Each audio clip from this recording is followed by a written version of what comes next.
As we always do, Outdoors Queensland respectfully acknowledges the traditional owners, custodians of the lands where we gather across the state and interstate.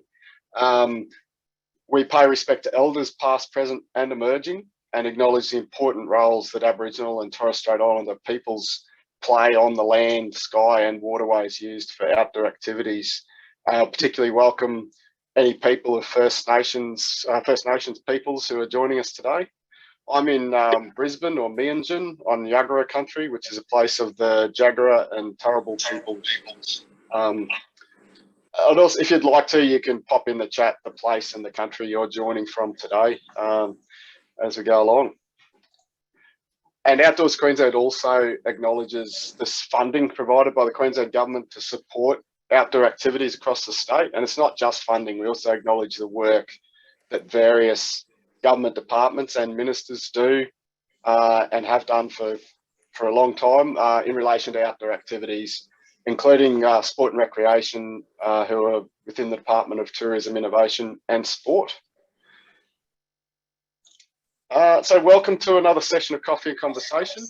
My name's Dom Courtney, I'm the Executive Officer of Outdoors Queensland. Our Operations Manager, Mark Squires, is my co-host for today's session. I just wanted to say up front, a big thanks to Mark for hosting the session 2 weeks ago while I was travelling up to the OEAQ Fools Forum on the beautiful Atherton Tableland in far north Queensland. And I was lucky enough to go along there and join the around 30 people who were at the Fools Forum, the facilitators of outdoor learning. I'd like to welcome all members of Outdoors Queensland, plus others who are joining us, including reps from interstate.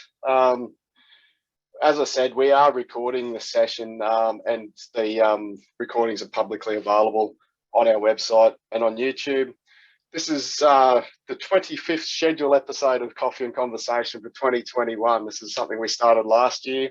It's also our final episode for this year, but it's an important episode. So yeah, I do think with the new restrictions kicking into play as of this morning, there's obviously going to be a lot of questions in relation to what that means for outdoor operators in general, whether that be clubs and businesses, tourism operators and also outdoor education operators. So yeah, we'll get straight into it. Basically today, our whole session is really focused on COVID protocols and requirements and what the public health directions that kicked in this morning, became effective this morning, what they really mean for outdoor operators. So that's really what we're going to be talking about for the next 50 odd minutes. And thank you for joining us.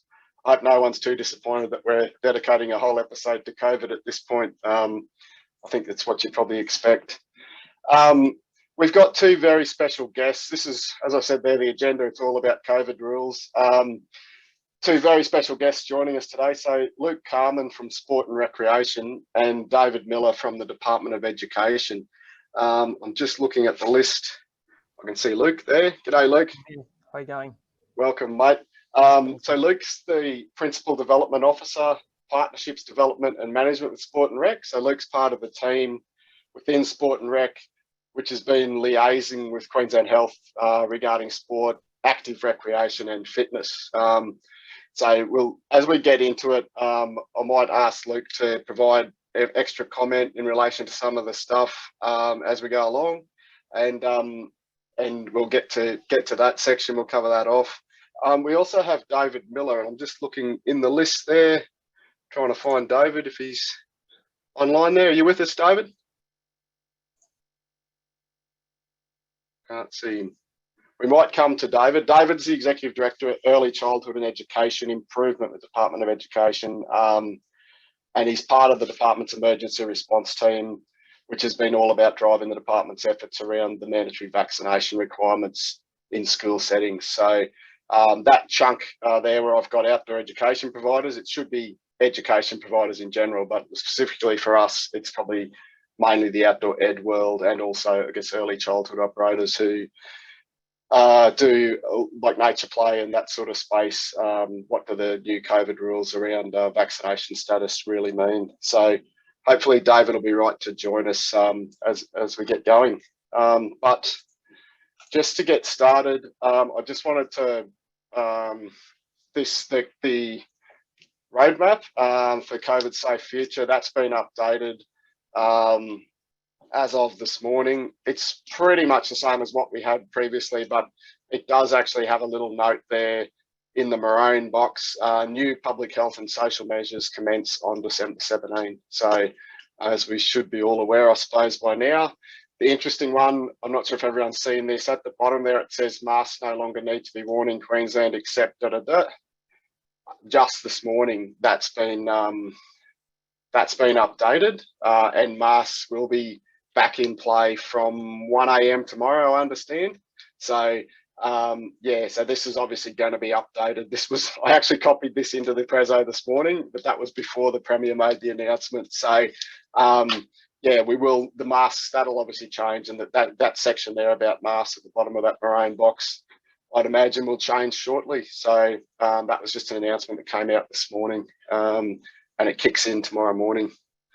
I just saw David Miller has just joined us from Department of Ed. Welcome, David. I've just introduced you, but as we go along, we'll get stuck into a little bit about some information with Luke from Sport and Rec, and then we'll come to the education aspects. So thank you for joining us, mate. No worries. Sorry, I was having some user error issues joining, but I'm all sorted now. Thanks, Dom. No worries, mate. It happens to the best of us. So a couple of things before we get stuck into the very, I guess, the granularity of the outdoor providers, outdoor activities. As you probably all should be aware by now, that evidence of COVID-19 vaccination is required from today to enter various settings, and it is only the settings that are in the public health direction.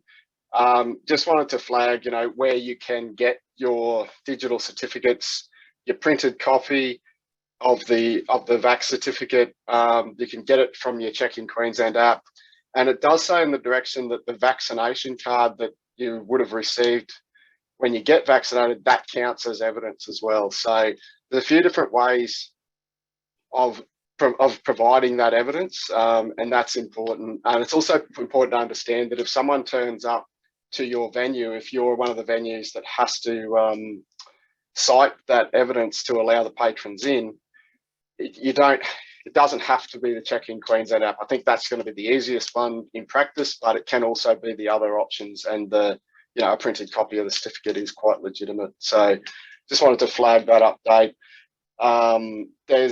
We've got links on our how-to pages as well on our website, so just wanted to flag that as well. Any queries as we go along, as I said earlier, just raise your hand or sing out. Happy to just take it as we go. This other one, Mark discussed it a fortnight ago about the support for small business with the media released by Minister Farmer. But also the government has released this Be Kind at Check-in Time campaign, which is all about obviously trying to encourage the public to not be aggressive and that sort of thing in relation to the check-in requirements, when particular, the hospitality, retail and tourism operators who are going to have to deal with that, the check-in and the check-in vax requirements. So there'll be, I think, some advertisements and some social media, a bit of a campaign on that. Most of them seem to feature baristas, so I think they're obviously aiming at be nice to your local coffee shop workers, cafe workers, but they've also got this one of someone who looks like a volunteer in an outdoor event, which is good to see. So yeah, I think you can't have too much of encouragement of people to be kind to people. So it's a good thing, a good message, I think, personally. But there is quite a few resources available on the government website in relation to that as well. It's worth checking out. So just last night, this is probably more introducing Luke now from Sport and Rec. Sport and Rec put out a bulletin yesterday afternoon, which is providing guidance for sport, recreation and fitness providers or fitness activities. And the bulletin has included a link to some slides which provide a summary and some extra info, including this slide. I'm hoping you can read that okay on your screens. The middle sections are probably the most relevant to this discussion. So I guess this slide is really a bit of a summary of the public health direction that applies in relation to most activities. So the one that replaced the restrictions on, I'm going to get it wrong now, on, oh, my brain's gone. The one that was number 29, which I've known it as for the last however many months, where we kept going up in numbers, that one's been replaced. And this table that Sport and Rec have put out provides a summary for sport, rec and fitness activities. So as you can see, that sort of middle column there about outdoor venues, activities and events, and including outdoor community events, and then outdoor community sport and active rec and outdoor swimming pools, has got the rules there that say vaccinated and unvaccinated persons are permitted in both of those situations. There's no density limit for outdoor community events, no vaccine requirement for the workforce, paid or volunteer, which is good that both of those are included in there just for clarity.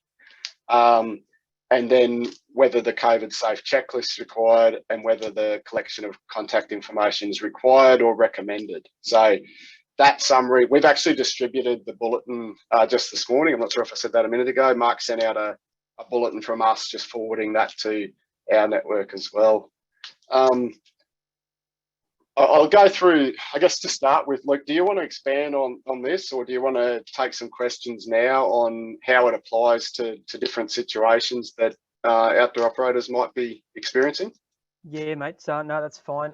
Yeah, first of all, happy to see that's gone out. I was working from home yesterday, in and out and looking after kids as well. I wasn't aware that was shot out. So no, glad to see that's gone, and hopefully that'll give a bit of clarity to everyone out there exactly what's required around your entry, vaccine, check-ins, contact details, etc. So there would have been a sort of accompanying email with that re-reckoner as well. So basically just highlighting that you know, there are aspects of community sport and recreation which are able to cater for everyone going forward. The one caveat, probably Dom, you're aware of as well, is around, I guess, the commercial recreation organisations operating tourism experiences. So obviously tourism's somewhat without it beyond the remit of sport and recreation. So that's why this table basically focuses on the outdoor recreation component. So but there are restrictions still in place, or sorry, restrictions that do come in place on those tourism experiences, and obviously tourism is probably the best place to advise on that. Happy to answer questions as we go, as I can, but just noting that yeah, tourism may be best place to advise on any specific requirements around that. So one thing I would add as well is there is the ability for organisations to impose limits beyond what's in the table. So if you as an organisation wish to, I guess, implement restrictions around preventing unvaccinated people to engage in your activity, you're well within your rights to do that. And then the onus is then on the participant to show their vaccination status to any person who's checking those details.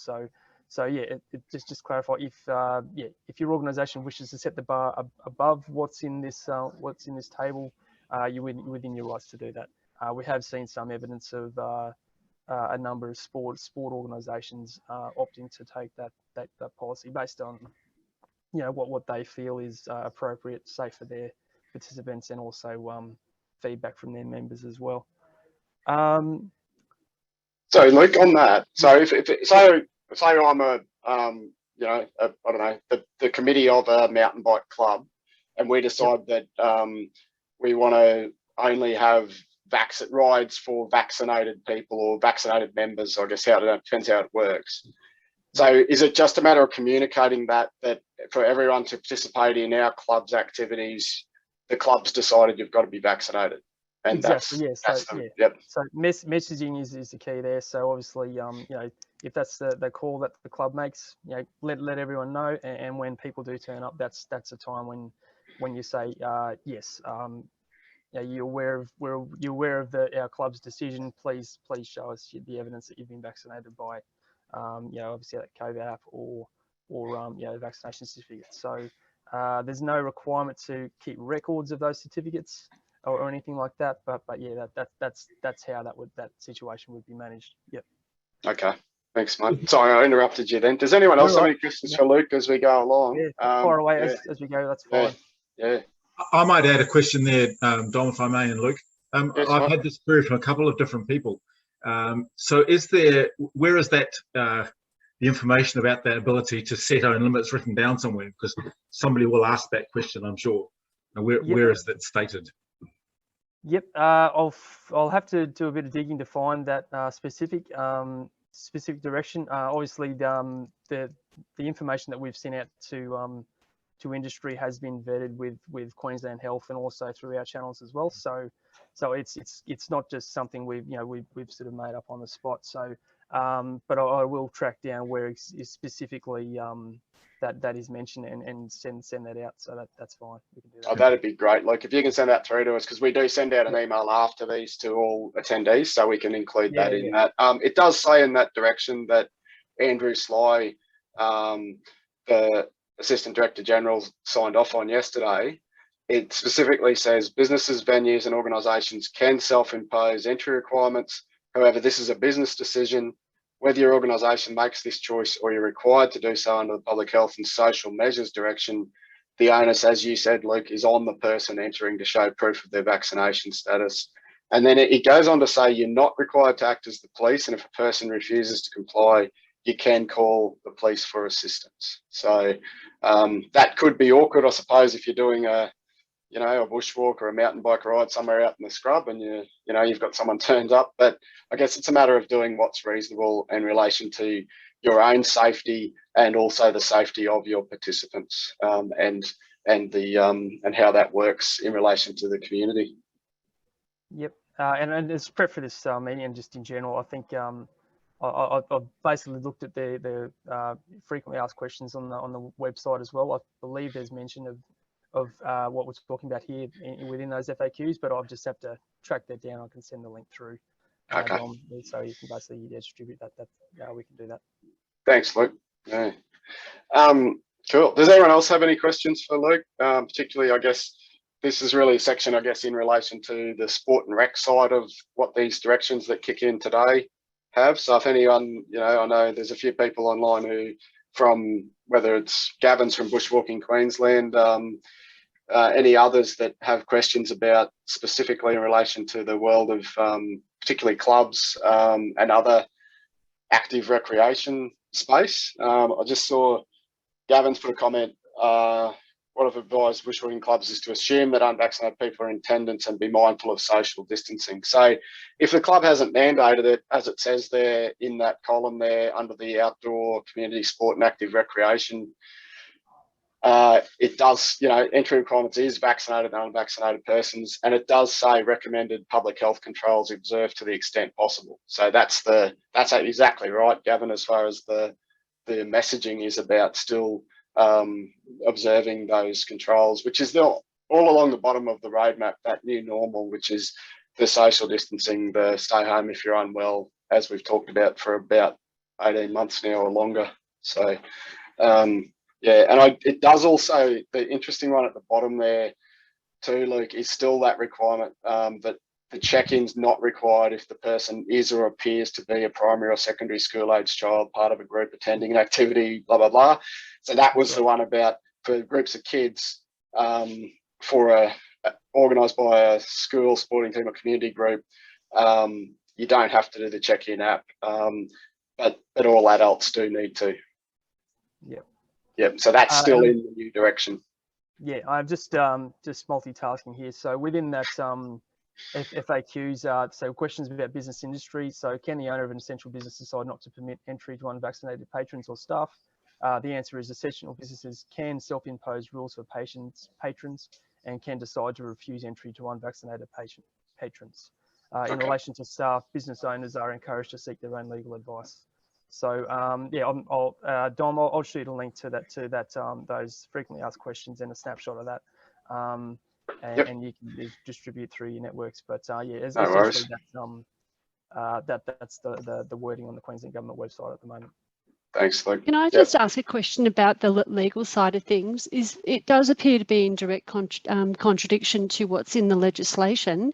So just wondering if that's been backed up by law somehow, or if you've had legal advice on mandating that people are vaccinated, because you open a whole can of worms about discrimination based on status of vaccination, and how do you differentiate between that kind of discrimination and any other kind of discrimination?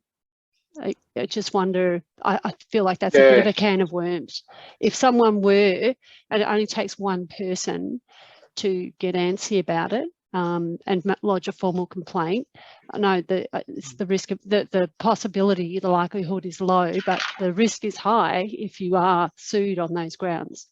So I might just take that one, Luke, because I was in a session just last week with the tourism people hosted, and what they talked about was they had someone from the Human Rights Commission there, and what they were talking about was that there's a whole lot of information on the Human Rights Commission website, but vaccination is not included as one of the unlawful discrimination terms under the human rights stuff. So what they're saying is you can impose that as a business. You can impose, as long as you're not unlawfully discriminating against people, and it comes down to the legal aspects of it. And you're right to be concerned about it, because you don't want to be discriminating unlawfully, but you can impose entry requirements on your venue. So there is that side of things as well.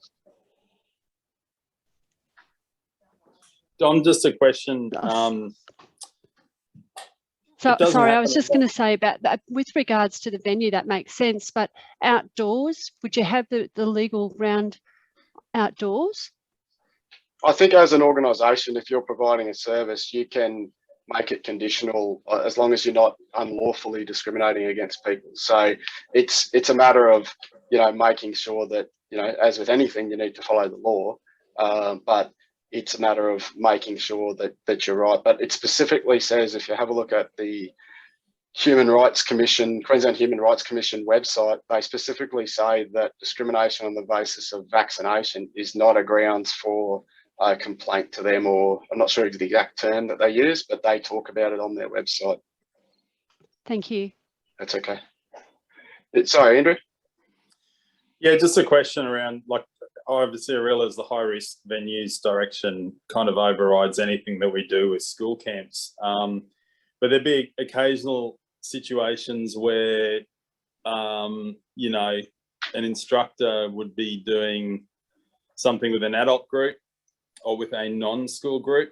And at times that would even be so one example for us would be meeting a father-son camp at the Mauritia River and doing a kayaking kind of trip. Now, is that active recreation or is it a tourism experience? Because that obviously has implications for the staff. You want that one, Luke? It's a tricky one. So obviously there's so many different variations on everyone's specific position. So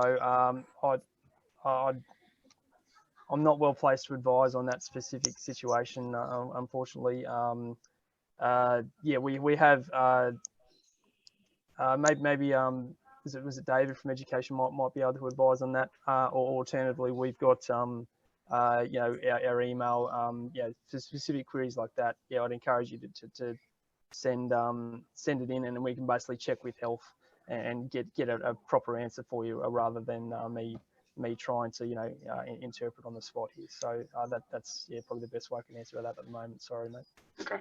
Thanks, it's all right. Luke. We're not doing that until October next year, so I'm being a bit cheeky, but yeah. You're right. I know, but it will be happening. There will be different activities. I've actually got a slide about tourism, which I'll come to, but yeah, it is an important question. And Peter's just made a comment in the chat too about, you can discriminate for purpose of health and safety, but risk assessment's important to back it up. So yeah, it's a good point.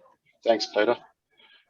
Just the other slides that Sport and Rec sent out with that bulletin, they also put in some information about the border restrictions, which is changes the travel requirements and the border zones residents as far as not needing providing test results to cross the border, but need to be vaccinated, fully vaccinated to travel freely.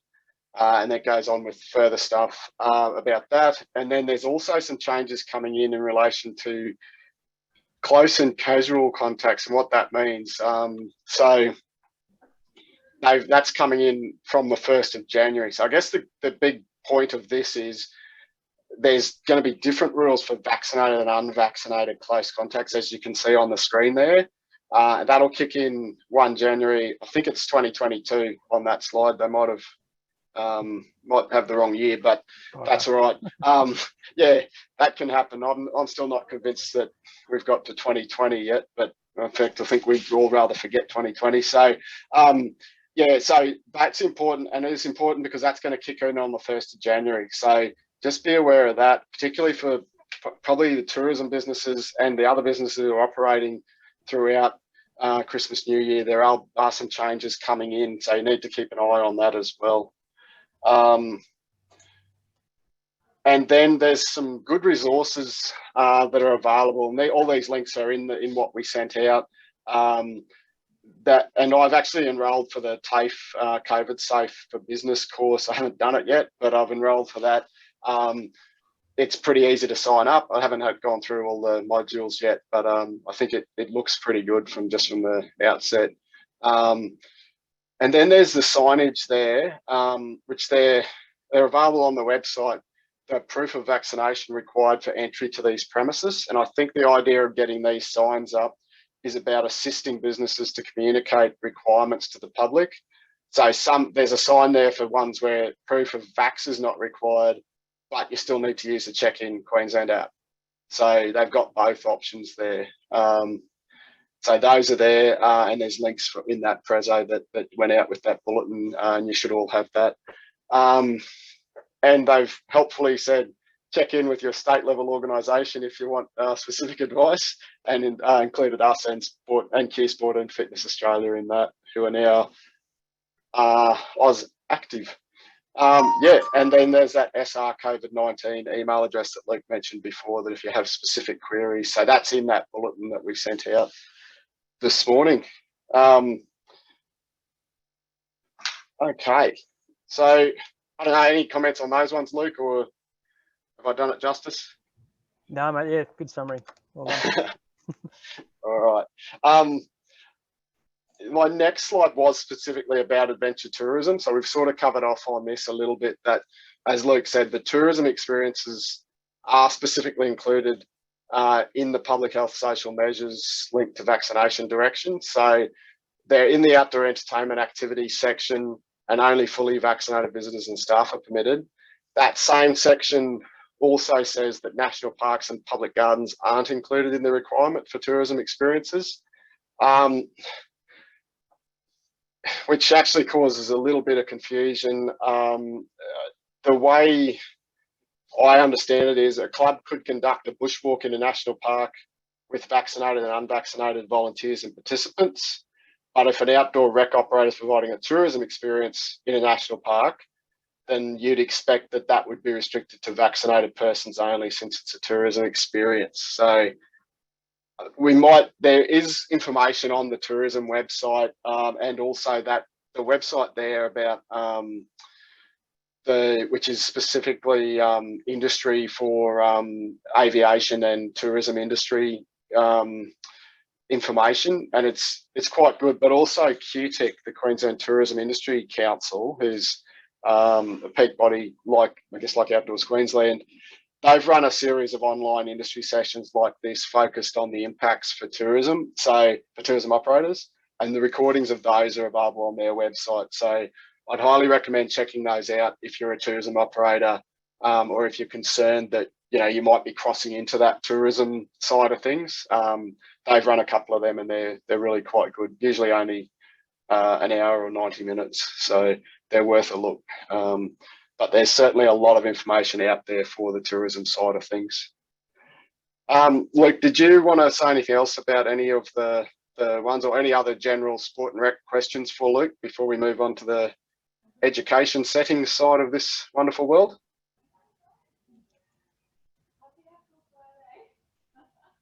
All right, I think you're off the hook, Luke. So thank you, mate. If you want to stick around, you're welcome to. And terrific. Thank you, mate.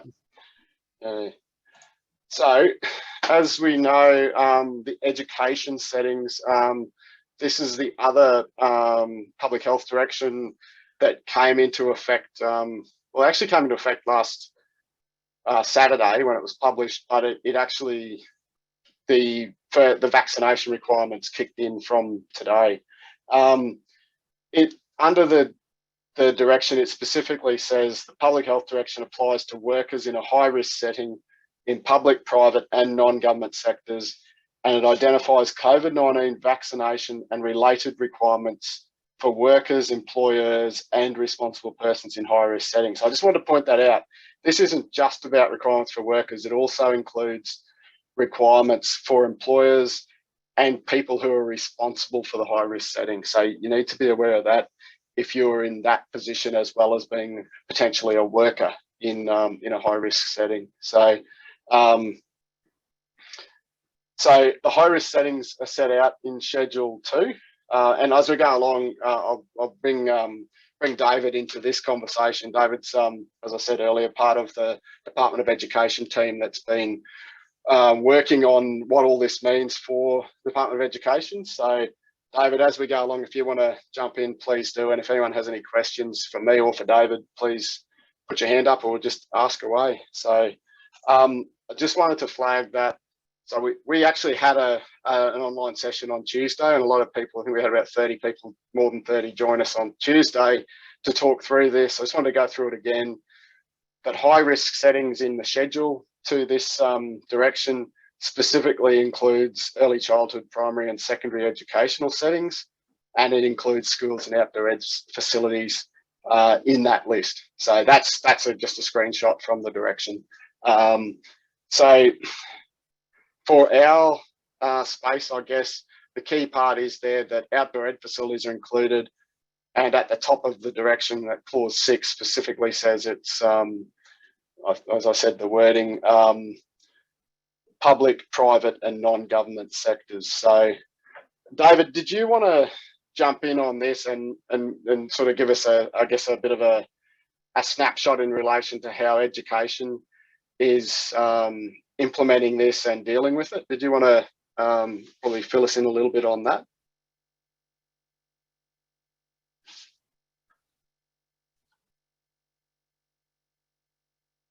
Have we got you, David?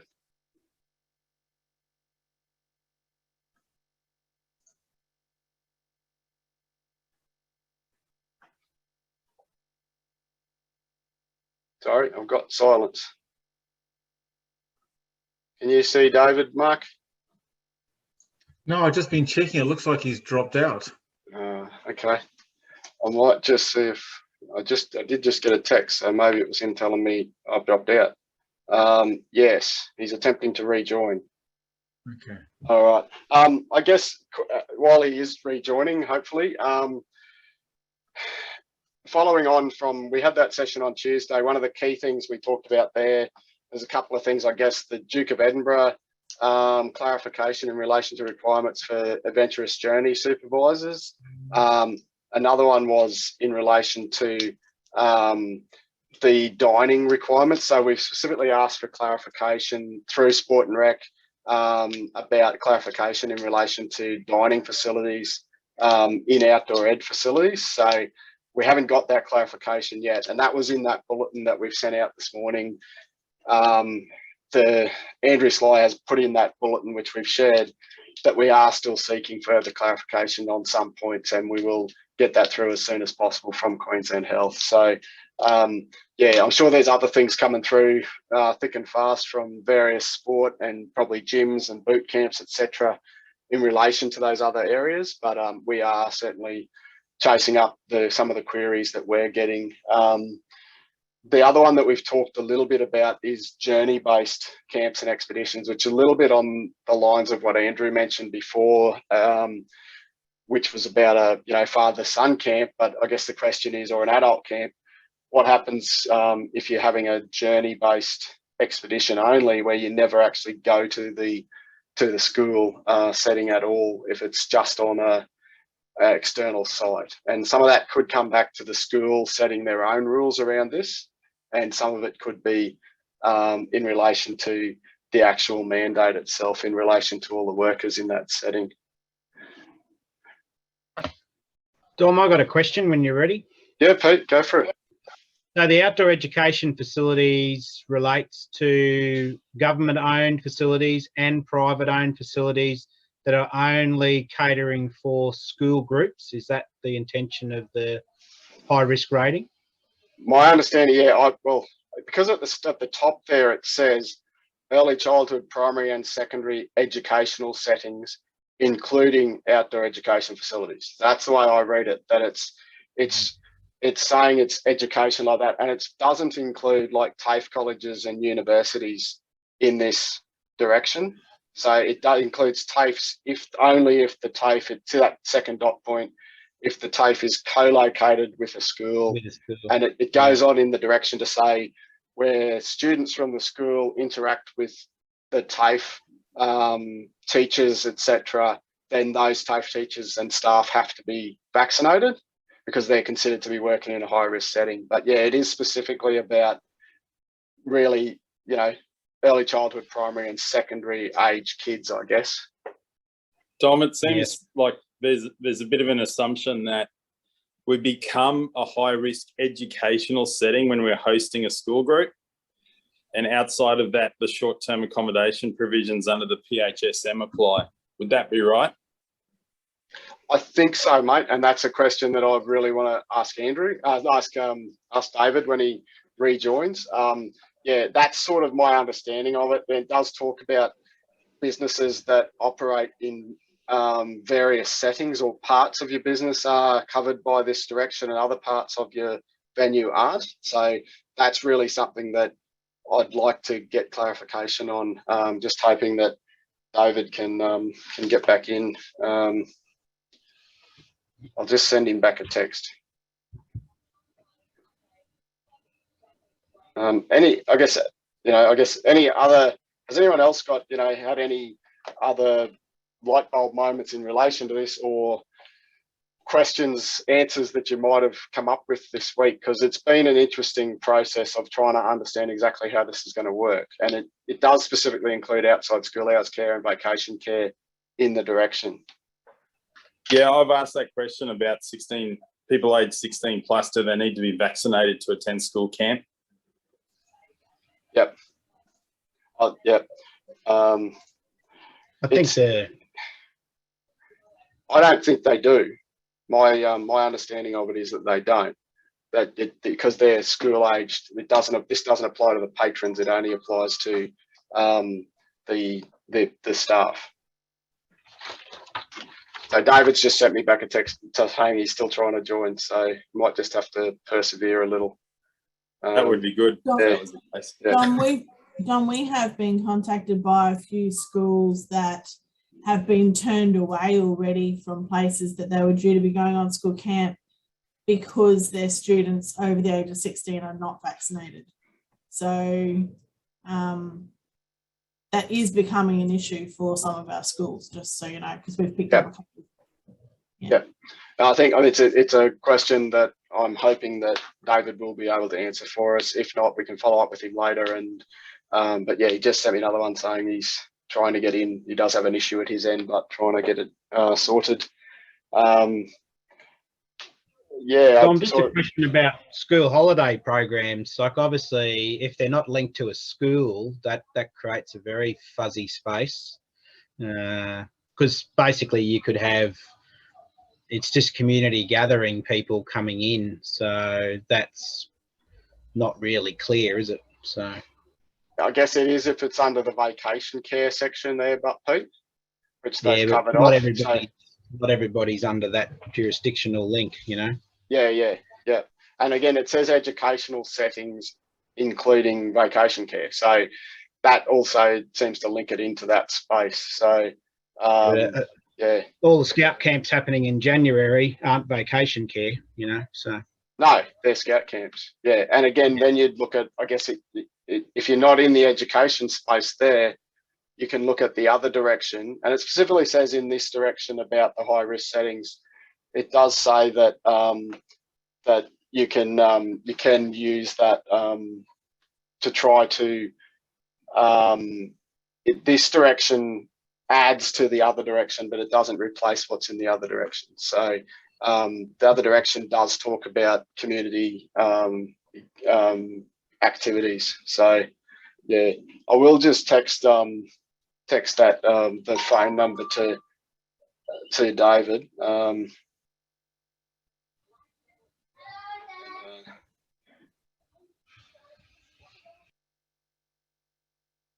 And I'll just get that to him.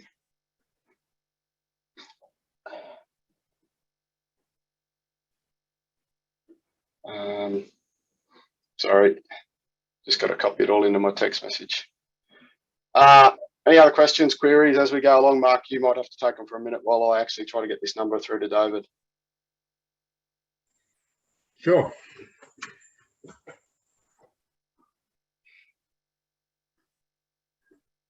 Resounding silence, which maybe is a good thing.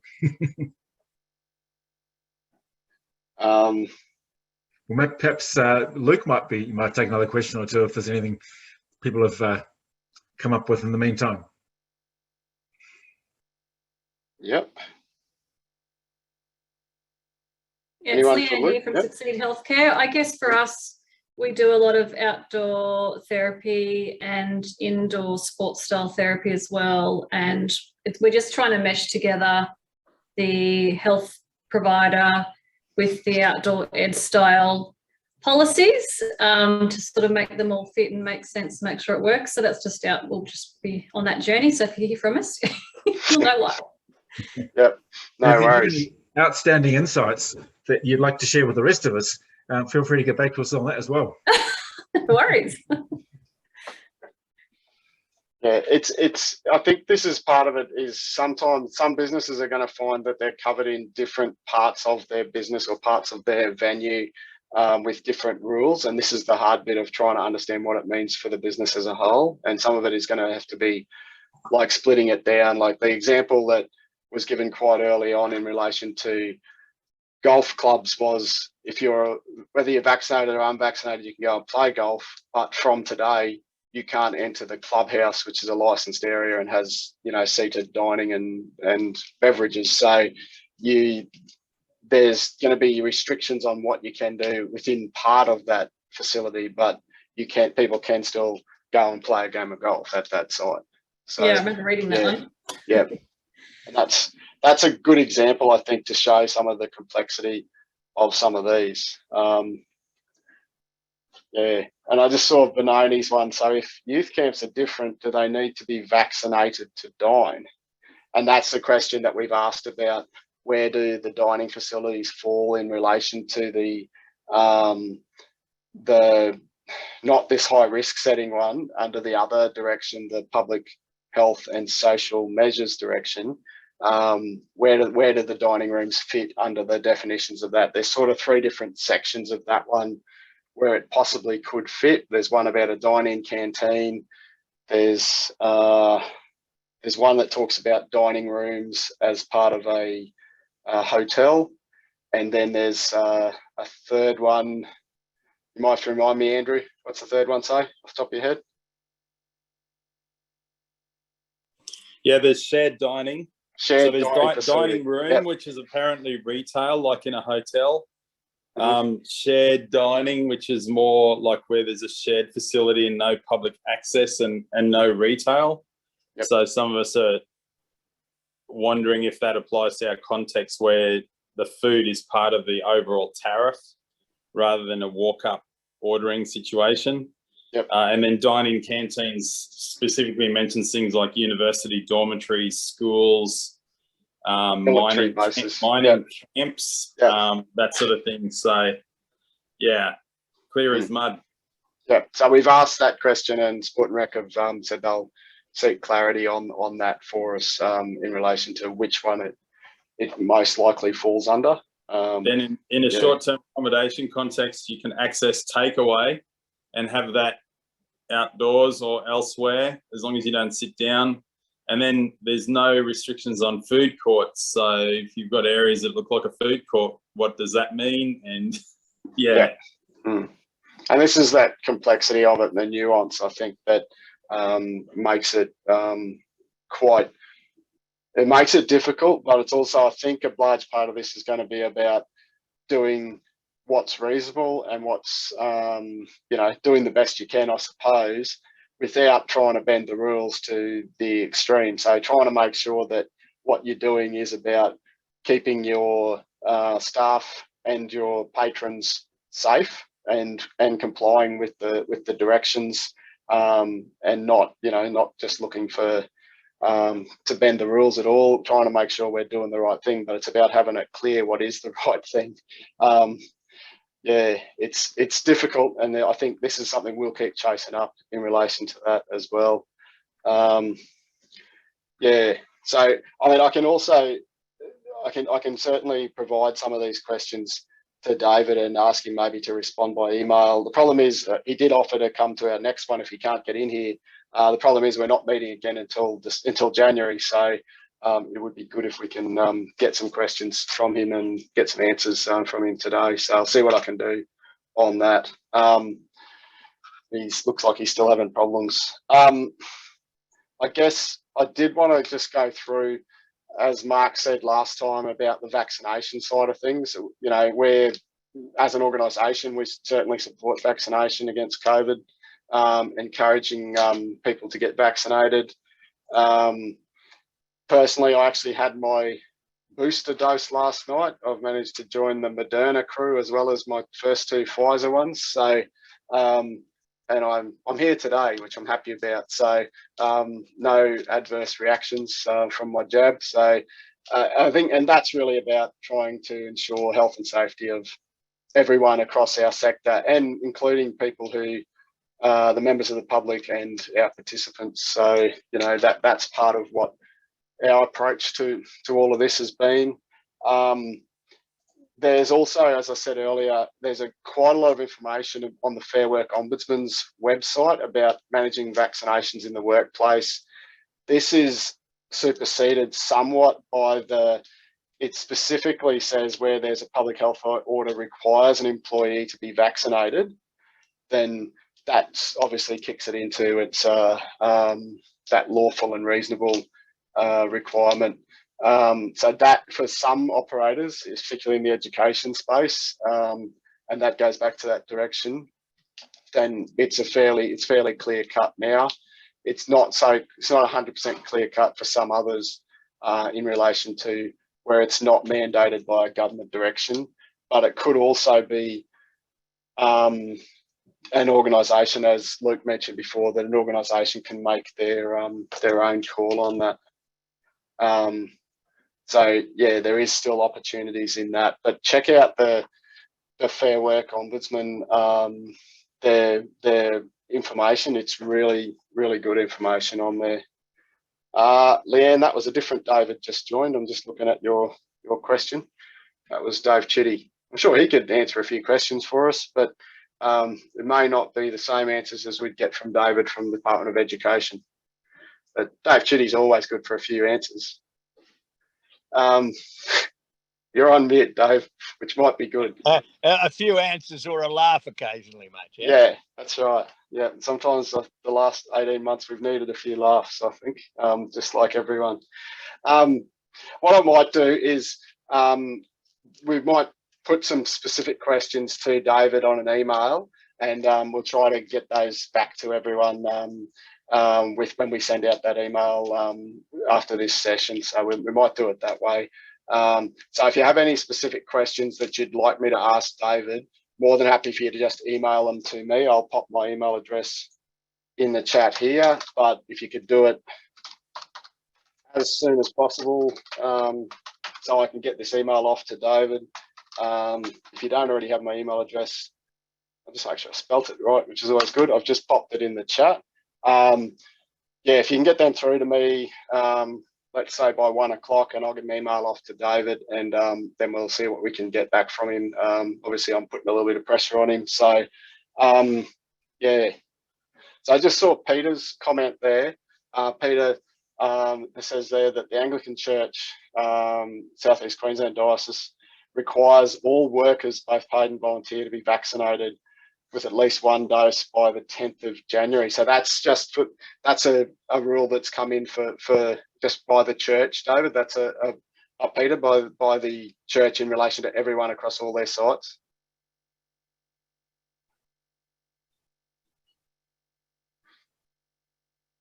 Yep. Thanks, Peter. Yeah. So that is happening as far as organisations, and obviously the Anglican Church, I'd imagine, would have got some pretty serious legal advice before they just laid that rule down. But obviously they're dealing with it from the basis of the risk involved in that and what they're trying to do to ensure that what they're doing is appropriate. So, and that includes sales at Bayside. So yeah. Thanks, Peter. And this is going to be difficult. I've said this before. We do need to think about this in relation to the people who aren't vaccinated. While we encourage vaccinations, there's also the human side of this, particularly like it's going to affect volunteers. And part of, we try to encourage volunteering as much as possible, particularly in outdoor activities. But part of, volunteering is providing a service to the community that is part of who you are. And I think losing that ability to provide that service can actually affect people's mental well-being as well. So we need to be, I guess, a bit mindful of how this is going to affect people. It's also going to affect people's employment, could affect, their housing situation if they can't get work because they're not vaccinated, and they may be not vaccinated for various reasons. But it's good to see there, Peter's just said there's been no opposition from the volunteers. Many are over 60. So that's great to see that your volunteers have jumped in and got it done or are getting it done. So that's really good, because then you can keep delivering those services to your participants. But it is going to affect some people detrimentally, and I think we need to be aware of that and just can be, I guess, considerate of those impacts.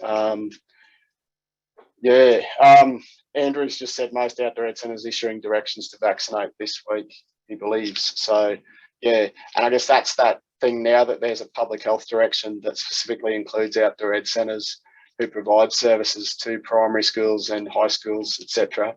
And you count as an education setting, then the direction specifically says that an employer can, or an organisation can, impose a mandate regarding vaccinations for COVID. On the screen there, as I said, we'll keep working with Queensland Health via Sport and Rec. As I said, we've flagged some issues, and a big thank you to Luke for joining us today. We do appreciate it, Luke. It's always good to have you come along and join us, have reps from the department. Really appreciate it. And we'll keep working with other government departments, including Education Queensland. I'll zip an email off to David after this. So if you can send anyone any questions through to me, specific points that you'd like covered, please do that. And that's really about making sure that our sectors are considered in decision-making processes all the way through. But a big part of that is that top sentence on that screen, which is about understanding what the issues are that you're facing as you're delivering your services, particularly, but also, those who are operating, right across Queensland. Please let us know. It really is important for us to understand what's going on and what the issues are, so that we can either, if possible, provide some clarity, but it might also be that we seek clarity on your behalf through our relationships with Sport and Rec, and also Queensland Health and the Education Department and other departments. As I said earlier, the small business side of things, the Department of Small Business Education and Training. I've got that wrong, but small business employment and training. They've got some really good resources as well on their website, and it's about helping businesses to adapt. Those TAFE Queensland micro credentials are also out there, so that's on that bulletin that we sent out earlier today. So yeah, please have a look at those resources, and also can have a look at the Queensland Health updates or the government updates in like the mask mandate that's going to kick in from tomorrow. You just need to be aware of those things. Any questions, comments? No? Big thanks for coming. We've got a whole swag of resources on our website. A big thanks to Mark for co-hosting today, but also for all of his work right throughout this year and the work of the whole Outdoors Queensland team. There's a lot of work goes on behind the scenes. Also a big thanks to our board members. Really appreciate the support that we've received throughout the year, and also the thanks that we've received for the work that we've done from a lot of you and also from others. But you know, I want to say thank you to everyone for joining us. Thanks to our guests, including Luke, for joining us in these sessions. We've found these sessions really useful, and we think a lot of people across the outdoor sectors have benefited from joining these sessions, and we'll continue to make them available in 2022. So we're going to pick a Friday in January and launch into 2022 season of Coffee and Conversation, and we'll put out some bulletins to advise of the first episode. I guess the big one, I hope those of you who are having a break have a really good break, have a great Christmas. As the Americans would say, happy holidays. Really want to, I think if you're at that point where you need a break, I hope you get a good break. But there'll also be people working right through this period. So just wanted to say that. Did you have a comment, Dave? I saw your hand up. You're on mute, mate. Yep. Yeah. I just as a Mexican way down south, I'd just like to thank you, and in particular for all the stuff that you've done for the broader industry, mate. You're not just thinking Queensland, so well done. And on behalf of all of the people out there in the bigger world, thank you very much. No worries, Dave. But you should know there is no bigger world than Queensland. Queensland, where it's all about, all that, mate. And we've happily opened our borders to you Mexicans just this week. So you're welcome to come up here as long as you've had all number of tests and you're not bringing anything bad with you. But you can come and enjoy the spoils of Queensland now. Thank you, Dave. I do appreciate it. I guess on that note, thank you for that. I'll sign off with the little spiel that I stole from a podcast that I listened to, which is just encourage you to look after yourself, look after others, and look after the planet. Thanks very much, and have a happy Christmas.